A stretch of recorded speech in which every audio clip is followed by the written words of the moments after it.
Hey folks, this is a follow-up video to my one I did on the level 6 GI Gore-Tex jacket and pants and the level 5 soft shell jacket and pants. This is a jacket that, quite honestly, I think every serious preparedness-minded person should have.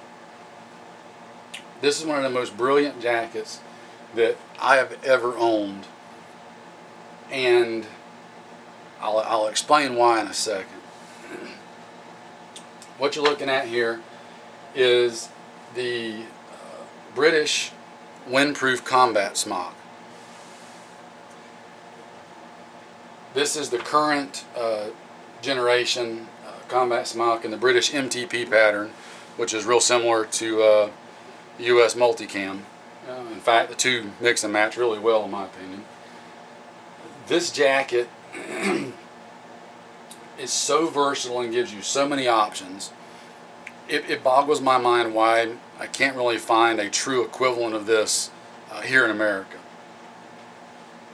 Thanks to some friends in the UK and eBay, we can get them here in America, and I highly encourage you, especially for the price. What's crazy is if you order one of them off eBay, you're probably going to pay as much for shipping as you're going to pay for the jacket. But even with that factored in, you're still going to get a jacket well below the price of anything even remotely comparable if you bought it here in the States. Now, I'm going to give another shout out again. Two of my favorite YouTube channels, Funky Prepper and Armor Cockroach. You'll see both of them over in the UK wearing these jackets a lot in their videos. There's a reason why. They simply work and they're stupid versatile. What makes this one so great, and why am I just going on about it so? Well, the closest equivalent I think you could come up with in America would be our old issue M65 field jackets. But the M65, while it's a great jacket, quite honestly it's lacking in a lot of ways compared to this. What this jacket gives you is a windproof smock that doesn't have any insulation or anything in it. You just throw this on over top of whatever other layers you want, whether it's a whole bunch of insulated layers underneath or no layers underneath, depending on the weather and conditions. It's not waterproof, but it is fairly water resistant. It's a real tight-knit weave on the material, so it will shed really light, misty rain, that sort of thing. Obviously, if you're out in it a long time, eventually it's going to soak through because, again, it's not waterproof. But it will keep you fairly dry and all but a downpour. So, what are some features of this jacket? Well, first off, as you can see, you've got two top chest pockets and two lower pockets. The pockets are huge on them. There's just so much room in them to put stuff. Maybe even too much room. You'd be tempted to stuff too much stuff in there. They have button closure, and they're using the big, large tabbed buttons, which I really, really like. Again, the pocket's just huge. You do have some drainage in the bottom of the pocket right here. That's probably hard to see on the camera, but there's a little drain hole right there. I like that the buttons are covered up so they don't snag on things.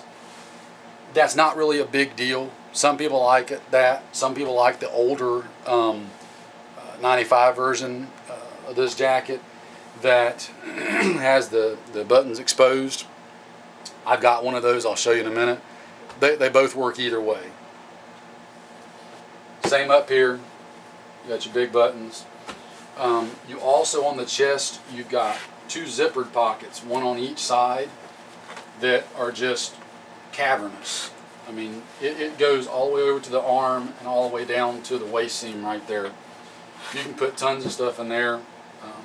The other nice thing is, in these pockets on the inside of the jacket, is mesh material, so that you can unzip those and leave them open, and it'll help ventilate and regulate your heat. Very similar to the chest zips on the pockets on the level 5 USGI soft shell. You've got, for military use, you've got your tab right here to put your rank on. On the sleeves, you've got 2 big shoulder pockets on the sleeves. Have Velcro closure on those. Plain and simple, nothing overly fancy there. On the cuffs, you've got just a regular Velcro tab that you can cinch the cuff down with. The inside of the jacket, you've got a full-length, heavy YKK zipper. At least I think it's a YKK. It feels like one. But it's a big, heavy zipper that runs the full length of the jacket, all the way up to the top of the collar.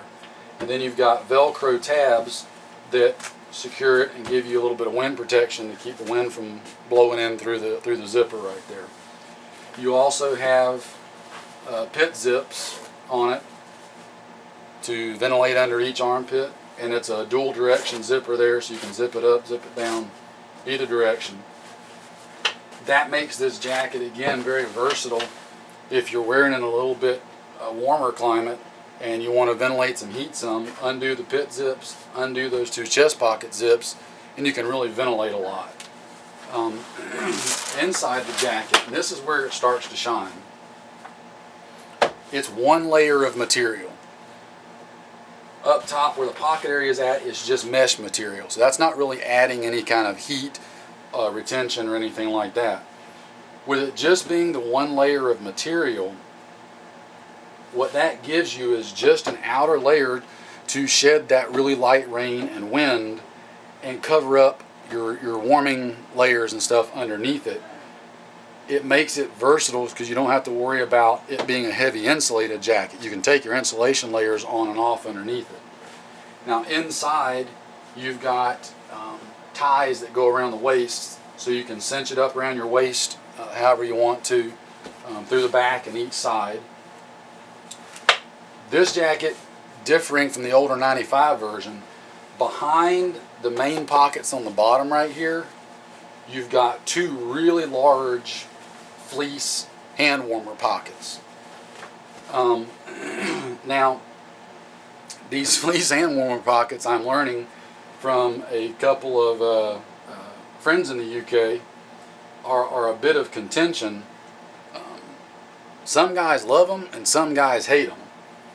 The ones that hate them say that the fleece material gets wet when you're out in the elements and stuff, and then it soaks up the water. It adds a lot of weight to the jacket when it's wet, and then they stay wet and take forever to dry out. Other guys say that they haven't had that problem and they like it, so that on cold days they've got a nice warm fleece pocket to put their hands in. You can go either way with it, and to be quite honest with you, I've got 2 of the jackets, and this one I've got the pockets in it. Another one that I've got, I actually took the pockets out and sealed up, closed up the opening right there, so that there is no fleece on the inside, and it does take a little bit of weight off. I'm undecided on whether I like it or don't like it that way yet. With a little bit more use, we'll see if I like it that way.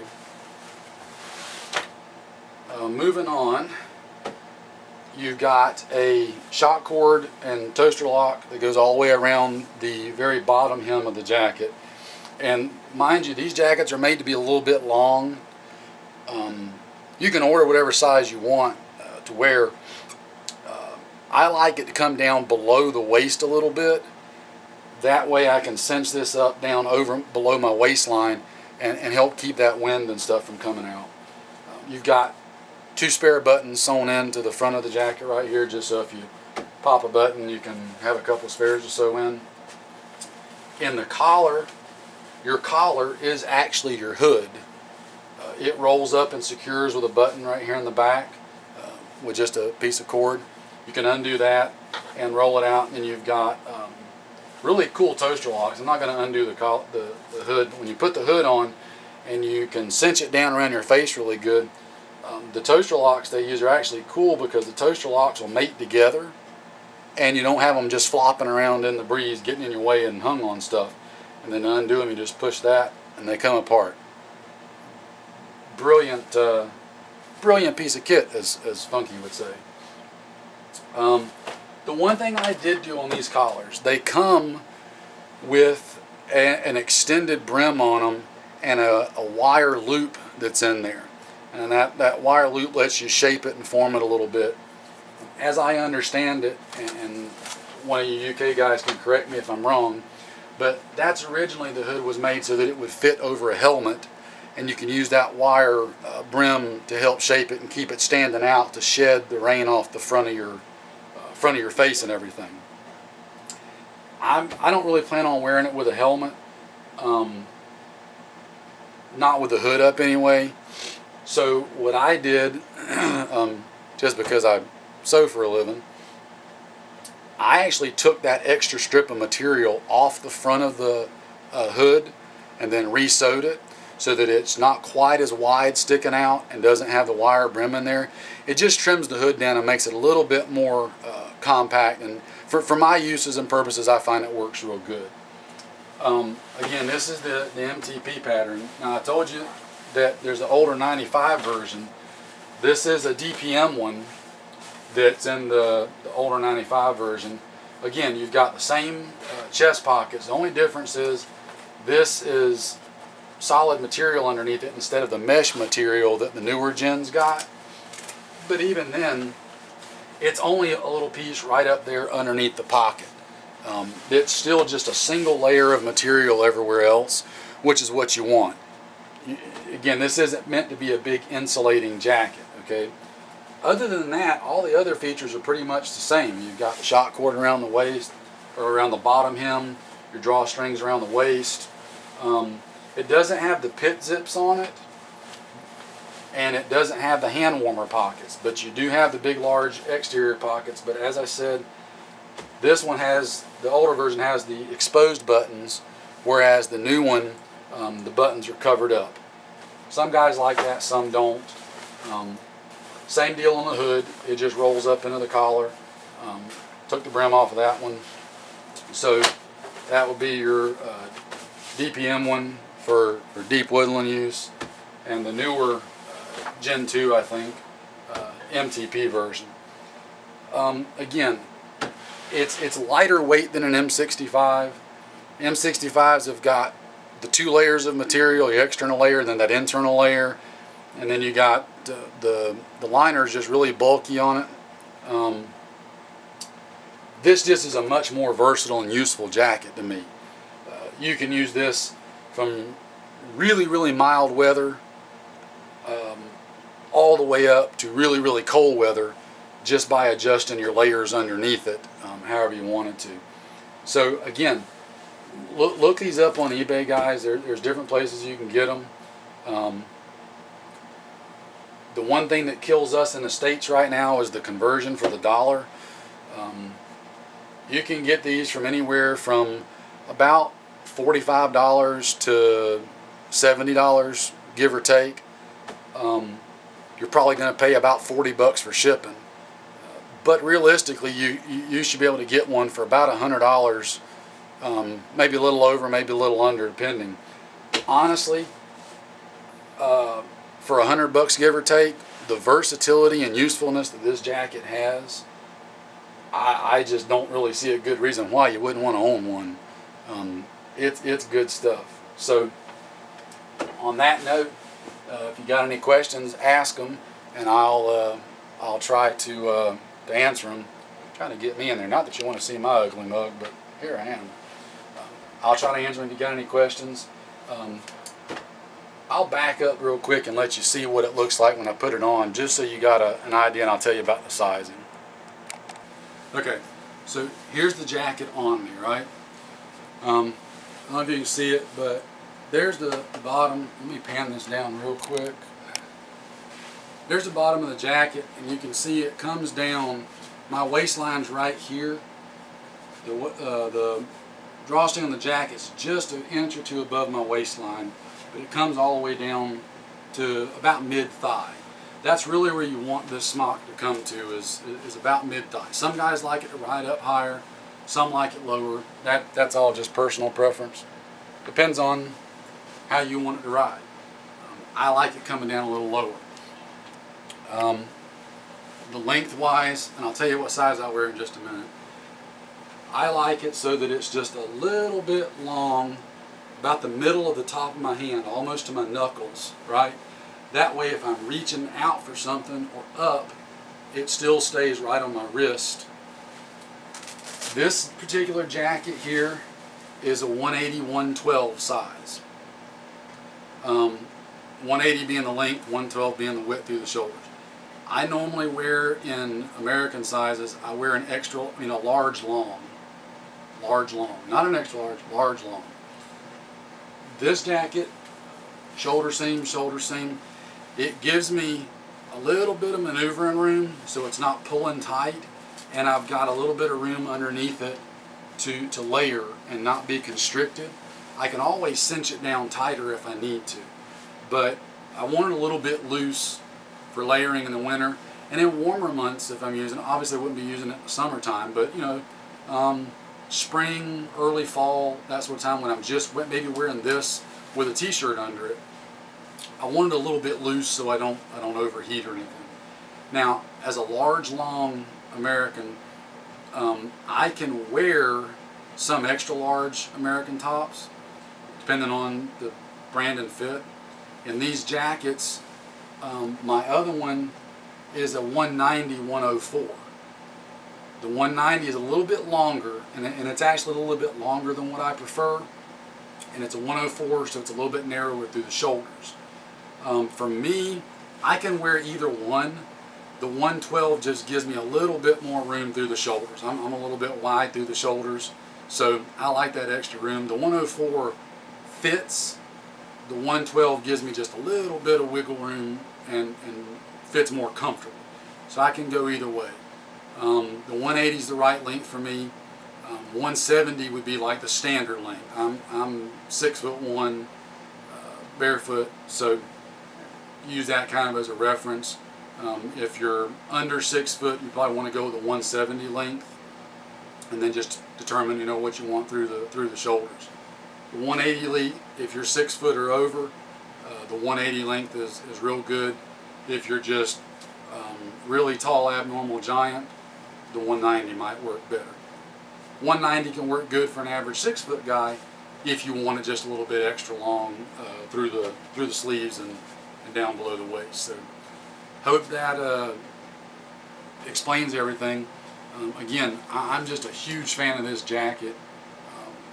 You can take this in the wintertime, throw a fleece on, flip that collar up, and get it all the way up around you.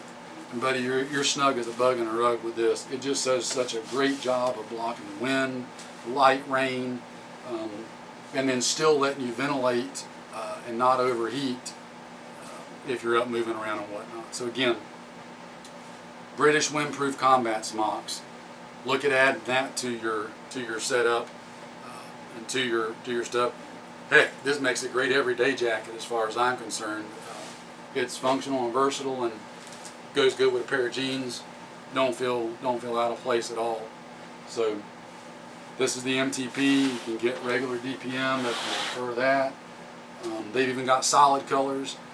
I know if you check Funky's channel, he's got, I know I've seen him with an OD green one on and a couple other colors, I think. So just shop around and look, and you can check. So again, take care, keep prepping, and we'll talk to you next time.